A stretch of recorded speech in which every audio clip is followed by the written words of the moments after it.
Electric Lodge presents Notes from the Underground with Josh Berkowitz, where we talk to alternative storytellers, comedians, dancers, musicians, poets, and filmmakers about life, art, and we may just talk about nothing at all. Recorded live from Soul Journey Studios in Venice Beach, California. We got a very interesting, amazing performance artist, John Moletress. He has done a lot of different work from all over the world, and I'm going to hear about some of it. I know little parts of your story, but I'm going to kind of ask you more from the beginning what it is you've done. And what I find interesting is the first thing I want to ask you about is like some of your theater background. You know, that you've worked with plays like The Crucible and definitely some other material. It sounds like too. If you did what we'll discuss with The Crucible, you came from a theater background. Well, yeah. Were you trained or? Yeah. So, actually, yeah. So I was in a theater and dance program in undergrad, but then before that, of course, I did all the faggy things you're supposed to do, like the chorus and the High School Musical. Yeah. And so where did you study at for undergrad? I went to Muhlenberg College, which is a very small, although it's grown since then, but it's a small liberal arts college in Allentown, Pennsylvania. Yeah, which is only 45 minutes from where I grew up. Yeah, it's funny because for me right now, I'm getting back into, I was just telling you about seeing the Pacino play and play Tennessee Williams. It's like pulling me back into traditional theater. And I'm finding that similar to like musicians who go avant-garde, it's like they got to know how to do, like how to be a traditional musician first to then break the rules. Do you feel like for you, there was something about that, about doing traditional theater in some way that allowed you to then jump off from there? Not necessarily, because I came to theater after. I mean, the first things I started doing, well, I was painting, so I went to an academy to learn to paint when I was a kid. So I came at it from sort of visual arts background. How were you able to do that as a kid? Like, how were you able to, like, what was your, where are you from again? Pottstown, Pennsylvania. Yeah, which is about 45 minutes northwest of Philadelphia. Wow. Were your parents supportive of that? Like, did they allow for that to happen? Oh, totally. Really? So I mean, they saw me play soccer for one season and they were like, that ain't going to work out. So, yeah. So they were like, let's give this boy something else to do. Yeah. So, okay. So that, all right. Now it makes a lot of sense to me because in terms of performance art, you know, I mean, you take visual art and theater. Yeah.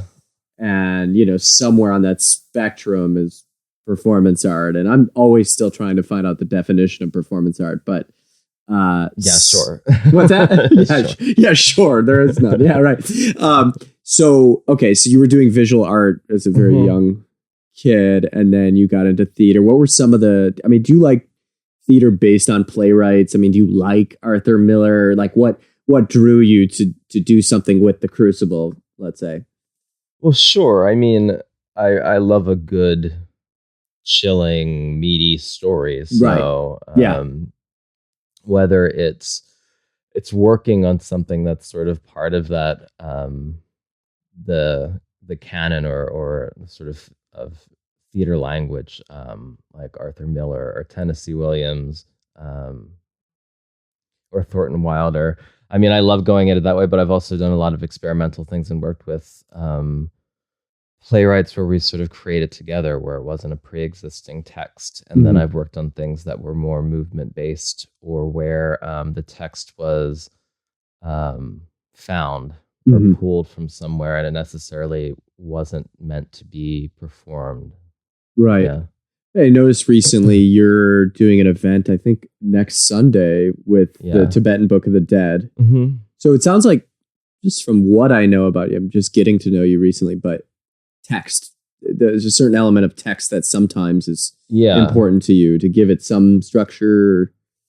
Yeah, I mean, I've done things without text, but I mean, of course, that's just text is just. I've always been a writer, so in addition to sort of painting, when I was a kid too, is we had a typewriter in the house, and I would write horror stories. Like that was my thing. I would write short horror stories. I was obsessed with horror. I was obsessed with horror comic books, horror graphic novels, horror movies. So I would write. That was sort of my big thing. So text has always sort of been there, and I continue to write now. Yeah, it's wonderful. So I'm curious, like, because I did theater in undergrad, and at a certain point, I was like, "Fuck all these other actors! Like, they're so boring. I need to." And then there was my own problem of like needing to be different. Separating myself from everybody. I don't know what your version of that story is, or when you jumped off to other things. I wouldn't necessarily call it for you the avant-garde, but whatever it was for you, like what happened? Where did you kind of just like go a different direction? Where do you feel like that moment was for you? I don't know that there was a sort of defining moment because I've gone in so many fucking different directions that I don't know. And I continue to go in different directions every time I think it's very important to sort of get to the crossroads and then take the path that isn't maybe necessarily the first direction that you take. Yeah, I mean, when I was in, it just so happened at Muhlenberg, we had a great. Where's Muhlenberg? It's in Allentown, Pennsylvania. Yeah. Okay. Yeah. And I had a really great acting professor who came from a very big experimental theater background, who, rather than trying to sort of mold me into what they thought I needed to be if I was to have a career as a male-bodied actor outside, they sort of allowed me free reign to be as wild and playful as I wanted to be. So, I mean, we did some things that I thought we were going to get kicked off of campus. Oh yeah, we did. Yeah, let's talk about that. I did get in trouble. I had to see the dean because I was going to get an academic probation once. But let's talk about that. Well, I mean, what happened? We had to. So part of our one acting class is that it was very action based, not unlike performance arts. So we would study a text. So say we were studying Sam Shepard's Curse of the Starving class, we would study that text, and then we would have to create an action, usually in a coupling, an action based around the sort of internal circumstances of whatever was going on in a particular scene or with a particular character, but it had to adhere to this particular time, space, the body in space, and an action. So we were thinking, there's these, so in Curse of the Starving class, there's the son and the daughter, and obviously the mother and the father. The father's an alcoholic and absent, and the mother has her own set of proclivities. So we were trying to think, okay, so if we get in mind of these characters, what are we going to do? We need to come up with an action. So we decided that we were going to chop them up. We were going to chop up the father, and we were going to serve him to the mother. And then, of course, the biggest thing about the acting class was the professor was always like, it has to be unsimulated. You have to do these things for real. You cannot mime things. It has to be unsimulated. So we were like, okay, so how do we do this? So we went down. So there's, Allentown's a very industry town. There are a lot of butcher shops and things like that. So we went to the butcher shop, and we're like, oh, well, we could just buy the raw meat. And I'm like, it's expensive. We don't have the money to buy raw meat. So we asked them if they had scraps. So out back, they had these big blue bins of all the scraps that cannot be used for human consumption, which were usually brains and tissue and things like that. So we just loaded up bags of them. We dragged them through campus, and we took them over to the acting studio. And our action was to basically decorate the whole room in all of these horrible cow and pig scraps, squeeze them into wine glasses, things like that. So we basically decimated the whole room with any type of bacteria that was living on these things. And I remember when we were finished, the acting professor said, "Nobody move." Somebody get the Windex. Oh, wow. Okay, and so how did it get back to the dean? It was like, what went down there? And I'm curious what the conversation that wasn't the thing. That wasn't actually the thing that got us in trouble with the dean. What got me into trouble was that it was supposed to be a piece of art, but in actuality, it looked like me just bullying this frat person. Oh, so you bullying a frat person? I tied him to the monument in the middle of the campus with rope, and then I wrote "slut" all over his body and like permanent marker. And I tied him there naked. We left him there. How did you get him there in the first place? Was this part of it? Was a different piece, or was this? It's a different piece, yeah. But how did you get him there? How did you get him? He agreed to do it. It's just that everyone no one knew that it was that he had agreed. That it was to a do piece it. of art. Everyone, people. How did you? So was he a real frat boy? And like what? Yeah. Like, where did you find him? Like, how did you get him to? It was a really small campus. There were 1,200 people on campus, so we all knew each other, connected. Okay, and he was like, was he really like just a bro? Like, totally. But it was the whole thing was about their. It was the time where there was this whole big thing going on, this circulation of all of the incidents of alleged sexual misconduct and frats going on and sororities and things like that. So it was kind of this like little piece to speak to that, to turn that sort of dynamic on its head a little bit and have this male frat brother tied up with slut painted all over his body to the monument. But anyway, apparently that was a no-no. So that's amazing. Wow. Yeah. Well, I could literally dissect this one experience, but I know you have other experiences that are pretty wild and interesting as well. So like, what did you, after you got out of college, like where did you find yourself? And I know you've been you travel quite a bit. Like what other, because I know you spend a lot of time in DC, Israel. Where else do you find yourself a lot? I haven't been to Israel yet. I'll be. You have? Okay, you're planning there to. Okay, June. Mm-hmm. Yeah. Well, I did a study abroad program in London, and that was during undergrad. And I know they call it live art over there, right? I mean, yeah. Well, there's a little bit of contention still. Really? Yeah.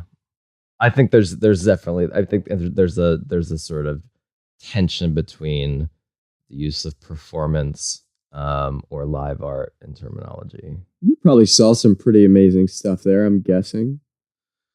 Well, when I was in London in undergrad, I was predominantly thrust into theater, cabaret. So it wasn't necessarily something that situated itself in a visual art field. Uh-huh.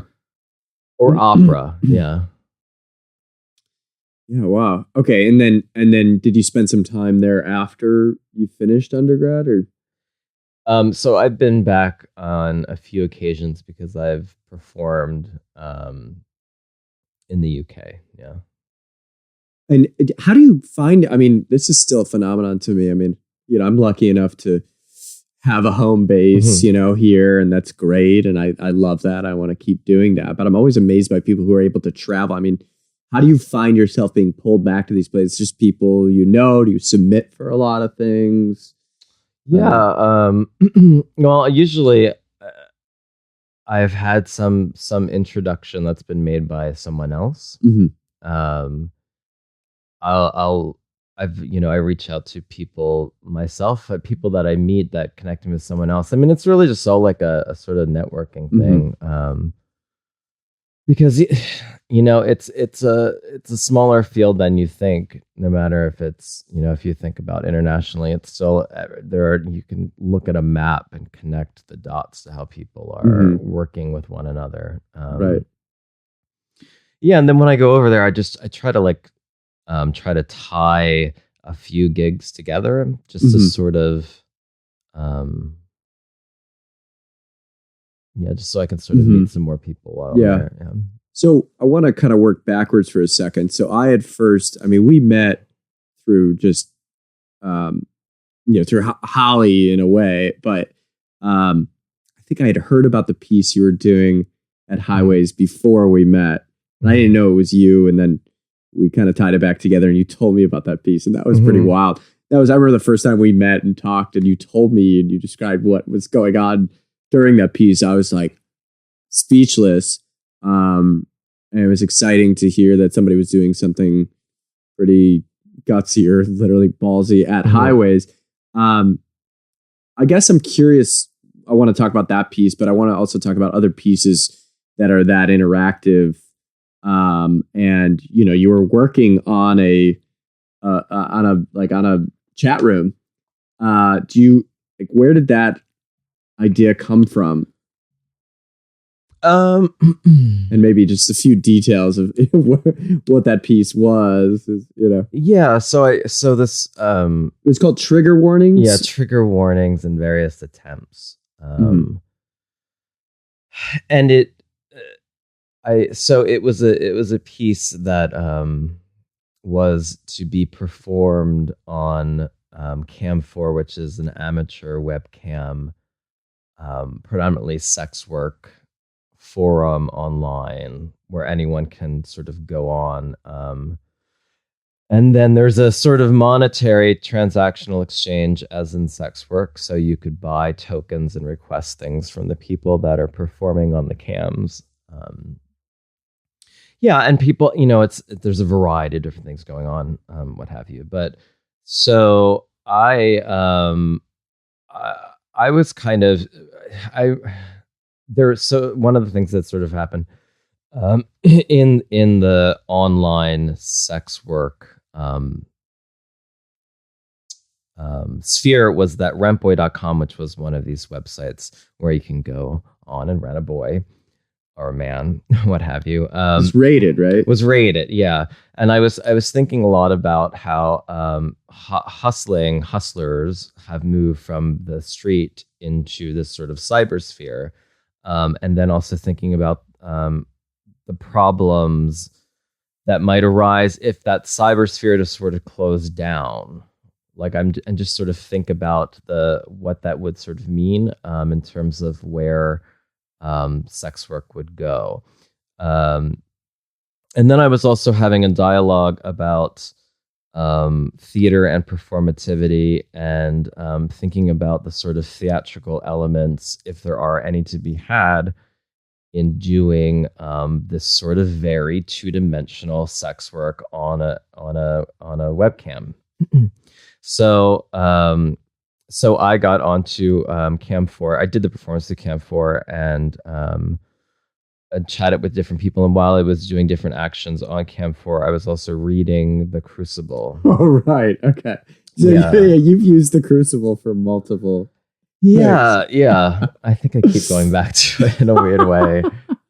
I'm curious what it is about that text that I've done The Crucible. I mean, it's a very traditional play. I mean, but there's things inside of it, the witches and yeah, I mean, I think it's utterly insane. So, I mean, in addition to I think there's something very theatrical about the language that's being used and how people are speaking in Salem in 1862. Yeah. 1862, I believe it is. I think that in itself is quite theatrical, and there's something about doing something that's quite unsimulated, like sex work on a webcam and speaking in this very theatrical language. And then there's also there are many different sort of layers to me, and I don't want to sort of get into them all because I think they'd probably be boring to hear. But I mean, some of these layers, yeah. Some of the layers are, I was really kind of I was thinking about the idea of commercialism as it occurs in commercial theater and Broadway theater, and then thinking about commercialism as it is in transactions of the body, as in sex work, and then sort of tying it together in a weird way, and thinking about how The Crucible seems to sort of resurrect itself in a big commercial house every few years. Oh yeah, and yet it's the same quintessential thing, but someone else needs to come in, and set it in we're going to be minimal now, or set it in front of a fucking painting or something. I don't know. Right. I was in one of those. Yeah. So I was in one of those productions. And I'm just, and then, the whole thing was coming up with the election. So I was just kind of like tying all these things together about this idea of autonomy and the body, and how the body is a sort of place for transaction as it exists, the transaction that people have as an artist actor on stage with the audience, and the transactions that go on backstage of that with making money for the theater. Oh, wow. And then kind of turning that and just think about sort of sex work, which is basically a transaction of the body in a sort of similar way. And just connecting and tying threads. I basically it was for me, it's just throw everything out onto the floor in this first experiment of it at Highways, and then I would sort of from there kind of like pick out, because I mean there were things that were happening that were unexpected. There were things that I felt might be something in it, and then there were things that I felt myself going into a quite gimmicky land. Oh, interesting. What? And I knew I was going on gimmicky land, but it was just at that time. Right. I always battle with that with myself. It's like people like gimmicks sometimes, and so and it worked for that. I mean, it was on the heels of the election, so. But I'm off to do it in Austin for the Fusebox Festival in April. So I'll be doing I believe it's a 20-hour version of it. A 20-hour version of it? Yeah. Wait. So you're going to be in one space for 20 hours? Yeah. So and this is something we should talk about. I mean, you've done plenty of durational work, right? Yeah, but not very long at all. I mean, I think the longest. So this is pretty big feat to do 20 hours of that. I mean, you'll be on cam for 20 hours. Yeah. People can come and go. Yeah. And you'll be doing it from what time to when? When's the... So it starts at 11 p.m. on a Friday and goes until 7 p.m. the next day. So you're allowed to... I mean, you can... I mean, people do this on webcam. I mean, you could sleep, right? I mean, you can... I'm not going to, though. I'm going to speak the text over and over and over again and not stop. Wow. While I do the actions. Do you feel, I mean, mentally or physically or spiritually, you need to condition yourself for something like this? Because I've done some durational work, and it always sounds like a good idea before you do it. And then, you realize when you're in it that it can be pretty terrifying, or maybe not you, but that's been my experience. Like do you need to prepare yourself for this in some way, or just let it fly, whatever the hell happens? Well, I yes and no. I mean, yeah. Yes and no. Right. Well, there's the classic Marina Abramovich, which everybody has different feelings about, with her artist is present, like watching her get ready for this thing. And, she's got to fast for whatever, well, it's because she doesn't take a shit on the stove. Right. She's in there for 9 hours. Right. I mean, are you going to have a toilet there? I mean, yeah, I mean, there'll be a toilet there. I mean, I won't be locked into a room. However, I will be taking breaks. Right. Yeah. Oh, okay. All right. So, but that's still a long time. Yeah. There's something I find about durational that's comforting about staying in one space for that long, but torturous. I mean, we're in our bed for 8 to 12 hours a night. Right, so, yeah. I mean, well, yeah. Huh. Wow, that's interesting. Okay, so you don't seem to be too rattled by that. I mean, do you feel like that's like, how do you, I guess a more general question is, how do you push yourself, since you've done so many wild things, how do you push yourself to the next, plateau? How do you, like, and it doesn't seem like you think of yourself this way, but with a lot of performance artists, what happens with them is some of them feel they need to top themselves. It doesn't sound like that's a problem for you or a concern for you. No, actually, it's funny because I think that I've gone the other direction. I mean, the term I've used recently is, instead of topping yourself, it's like getting under it. Like, well, Okay. Yeah. How, it's No, the I think opposite I've for you. streamlined things. So I Yeah, I totally. usually predominantly start at a place of messiness. Okay. I see where you're going. And and through the process, what I usually I in the past, I've started from the place of messiness, and then it only got more and more messy. I would only keep piling shit on top of it. I mean, it was it turned into some fucking bad decoupage, like someone stuck on their wall in their shore house in the 1980s. But like, but now it's like I've noticed that I've gone in the other direction. I've pulled things away, so I got to kind of lay everything out there, and then sort of weed through it and see what essential elements are you talking at all about like minimal, a kind of minimalist or like subtlety? Is that what you're referring to, or just simplifying in general? Well, I think I'm going back and forth between the kind of porous idea of event versus performance. What do you mean by that? I don't know. Honestly, I think I'm saying that event is something that can pop up in any space or location at any time. It could unwillingly pop up without a designated leader or performer, as in the case of, well, I was going to say as in the case of protests, although protest tends to be organized by one voice for the people to get there. Although I've been to protests where they've kind of like popped up, versus performance, which has a sort of more of a connotation to me towards being organized, and not that I'm not necessarily straying away from that. But for instance, like you mentioned, the thing that I'm doing at the old zoo, right? I've always, a big part of my theater background too comes in from notions of site specificity. Yeah, and a lot of the early work that I was doing with my company Force Collision in DC is that we were doing site-specific work, which is very hard to do in DC because nobody wants you to do it. You can't do site-specific work. You cannot even dance near a national monument, or they permit problems. Well, you don't get a permit anyway. I mean, yeah, you just can't.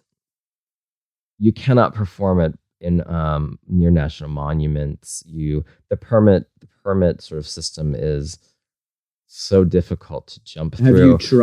Had you been in DC trying to do it and ran into the cops? Or I mean, you just kind of heard how.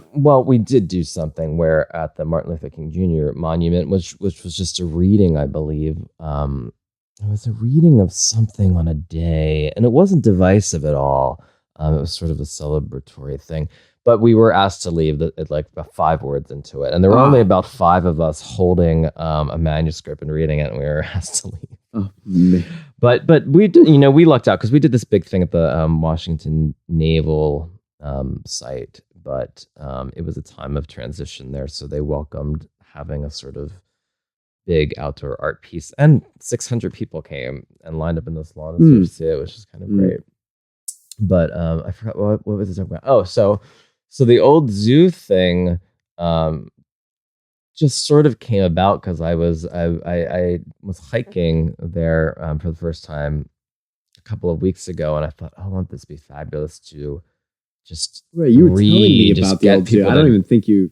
Yeah, we weren't talking about you reading anything, but you were just talking about it. Yeah, a few weeks ago. I thought it would be fabulous just to have like a couple of people around and just like read from a text. And I had the Tibetan Book of the Dead sort of sitting on my bookshelf, and I turned over and I was looking through it, and then I was like, there's this great sort of set of stanzas and passages to this idea of passing through the intermediate state.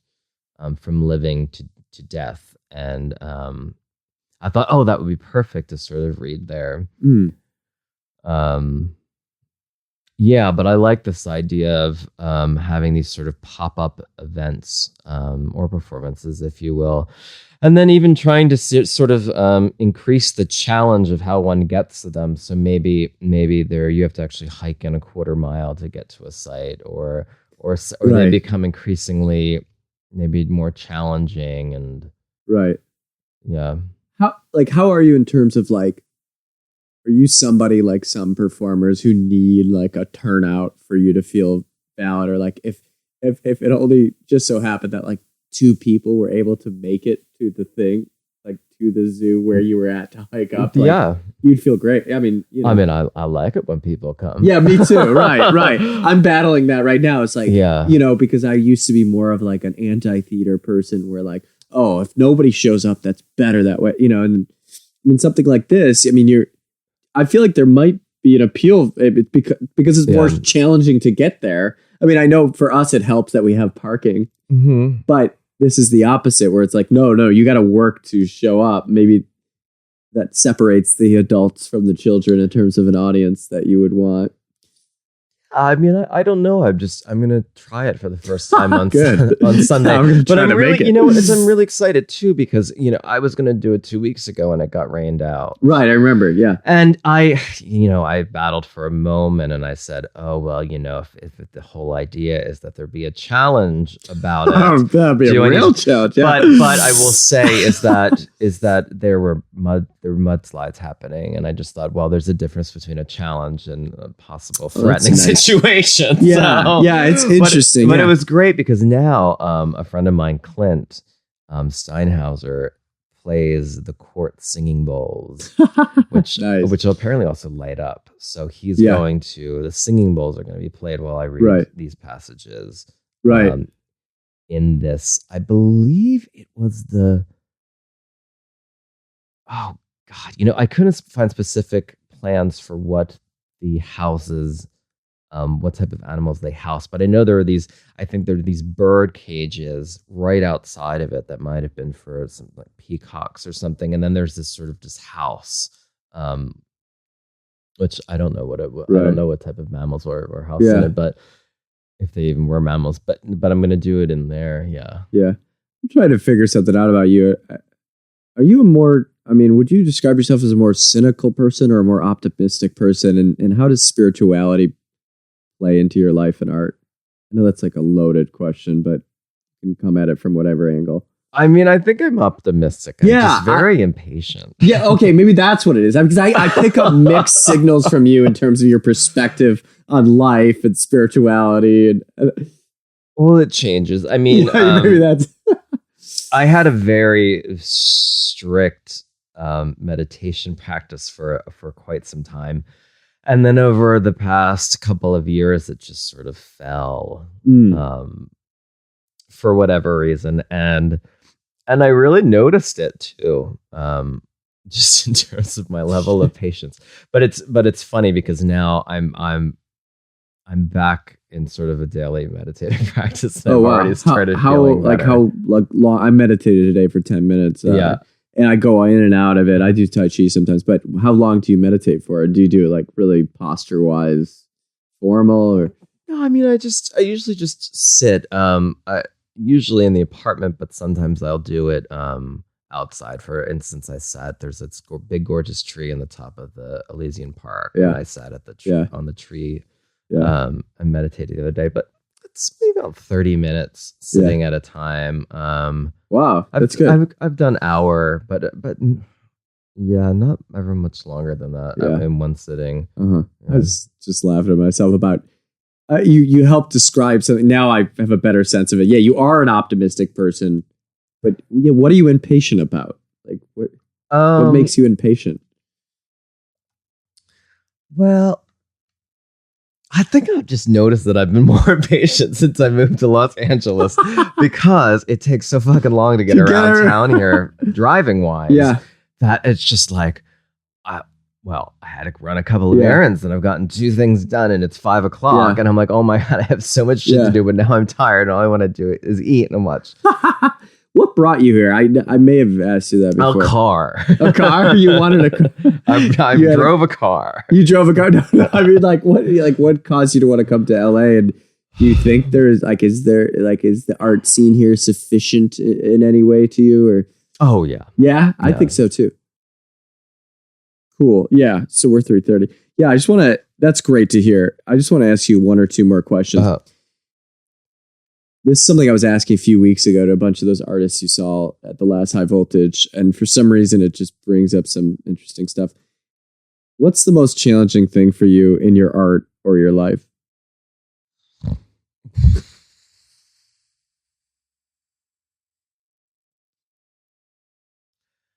Staying awake.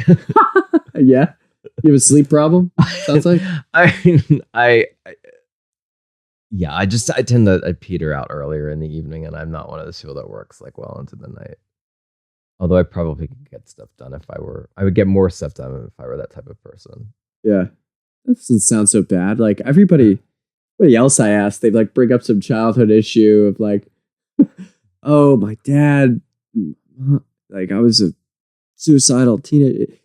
But yours is like, oh, staying awake. So it sounds like your parents were pretty good. Like you don't have some terrible baggage around. Like a lot of performance artists, like it's like something about their parents and something, some childhood thing that just was like so awful for them, and they had to become a performance artist out of some necessity. What like do you think? What's your inner need for doing this kind of work?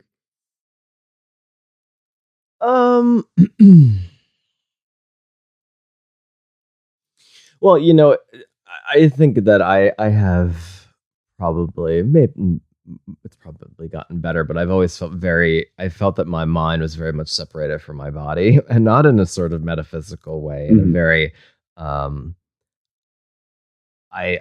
tend to process things. I tend to think rather than do put in the body. I tend to just get caught up in my head. So it's an interesting conversation to have on when you have to sort of, because I could think a concept, something to research, practice, work on all I want, but when it comes down to actually doing it is when I have to sort of let that go.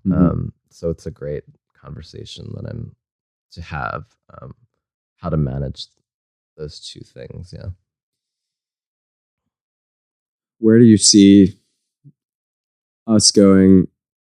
I mean, the U.S., but also you as a performer going in like 4 years, hopefully when things are better, or maybe worse. Or maybe we'll just both be in the toilets. Yeah, yeah, right. Where do I see myself going for? I don't fucking know. I know what I have my end of game plan. Yeah, what's your end of game plan? I am going to go to Ireland, and I'm going to go to the Galway coast, and I'm going to get a gorgeous little cottage, and it's going to be a witchy bed and breakfast with a little cabaret performance space, and that's what I'm going to do. When do you gotta be there? Is that like a retirement plan or like I would love it if it would come earlier. Yeah, that sounds pretty relaxing. Sounds pretty nice. Like 50s. Yeah, you can't really run a bed and breakfast when you're terribly old. No, that's serious. Yeah, it's a lot of work. Yeah. Galway coast. Have you been there before? Yeah. You've been there. Okay, so that's it. Yeah, it's gorgeous. Wow, everyone's extremely nice. That's amazing. Wow. Well, we could talk for a while. Is there anything else you got to say? Like, I don't think so.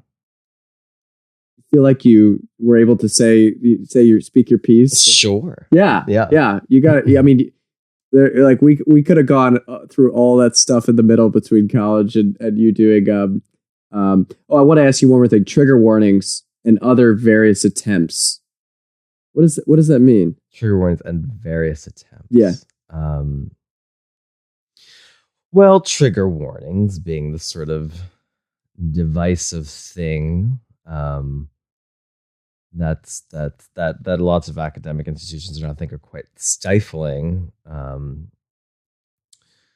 Has to do with images of trauma, with igniting these sort of sparks of trauma and stress, and then various attempts of trying to play with how to ignite those trigger warnings. Yeah. And I guess the last thing I want to say is, I mean, are you one of those artists who has a mission statement, or is there something, there's a thrust to all your work that goes through all your, because I know you go in all these different, you were saying you go in all these different directions. Do you feel like there's something that shows up in every piece you do? Just inherently. Yeah. I mean, I think my work is very much has to do with me. So there's always an element of queerness in the work. Gender play, feminism, and bizarre structures. Yeah. We ran into a situation of a feminist, or what's your definition of feminism? Can you help me with this? Because you know I struggle with it. I mean, it's a very, I don't want to, I almost don't want to define it because I don't want to get it wrong. Right. Because I think there are many different notions of feminism.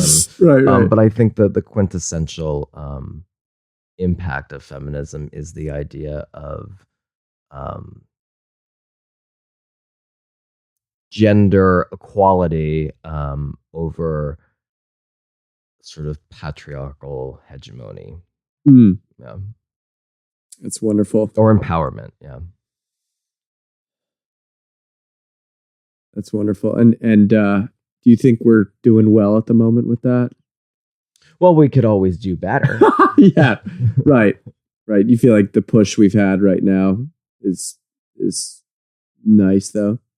I mean, I think there are leaps and strides, and that I mean, I was in DC because I had an exhibition of my work there in January, so I was there for the Women's March, and I went to the Women's March, and it's obvious that there is a seismic shift and movement happening, and I think it's sort of being recognized now on a global platform. Right. You know, women's marches were not just happening in Washington, D.C. They were not just happening in California, they were happening all over. Right. Yeah. And if Hillary had become president, would we see this powerful, I don't push? know, because I don't want to speculate. Right. Okay. That's great. That's smart. Yeah. Who the fuck knows what would happen? Right.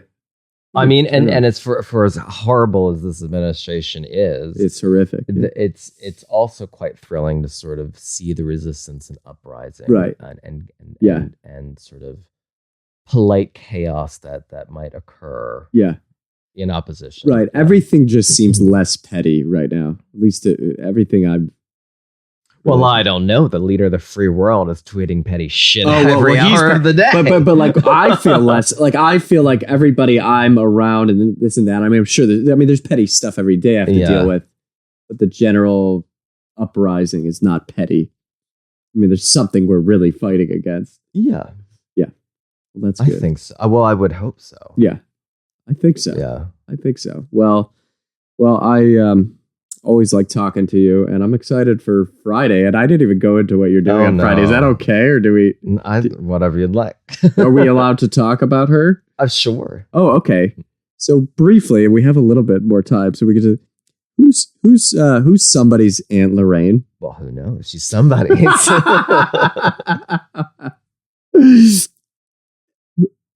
Where did that spawn from? Is that somebody's Aunt Lorraine that you know?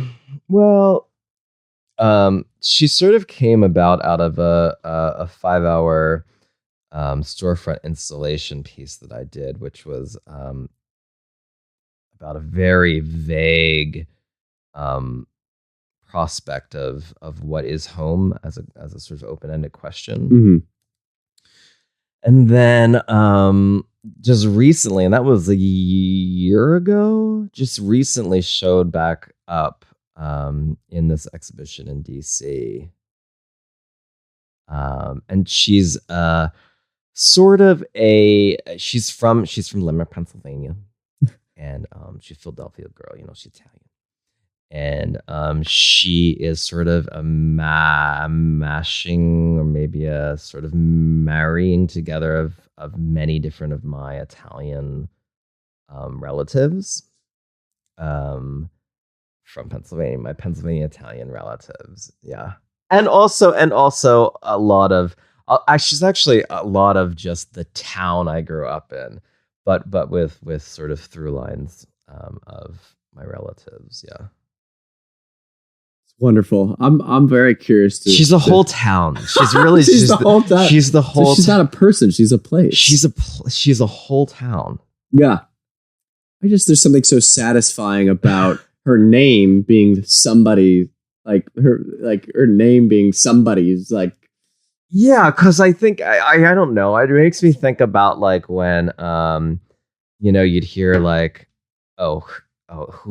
who's that senior citizen over there making a lot of ruckus in the Marshalls, pulling all that hose out of the bin and just throwing it on the floor. I mean, can't she find her size? And then someone answers, oh, well, it's somebody's grandmom. There's just this whole idea of like, well, somebody's like belongs to somebody. Yeah. That's sort of where that came from. And then Aunt Lorraine is actually the name of my aunt. Oh, yeah. Although it's not...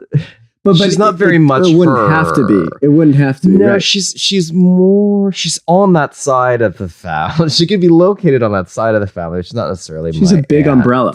She's for a lot of a wide Jersey Shore net. It is funny how names like fit a person's face really well sometimes.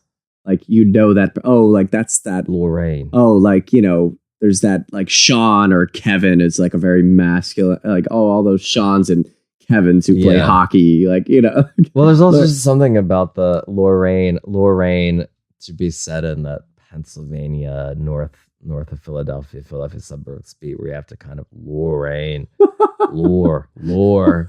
Lore. Well, I'm very excited to see it. I've been very. I know it's probably embarrassing, but I've been very happy with you and I's dialogue. She might not speak. She may not speak. Oh, that's fine. Don't worry about it. But she may. I'm curious. Wait, she's got a life of her own, right? Yeah. Okay. So it's an alter ego of sorts. Well, she's at the library right now.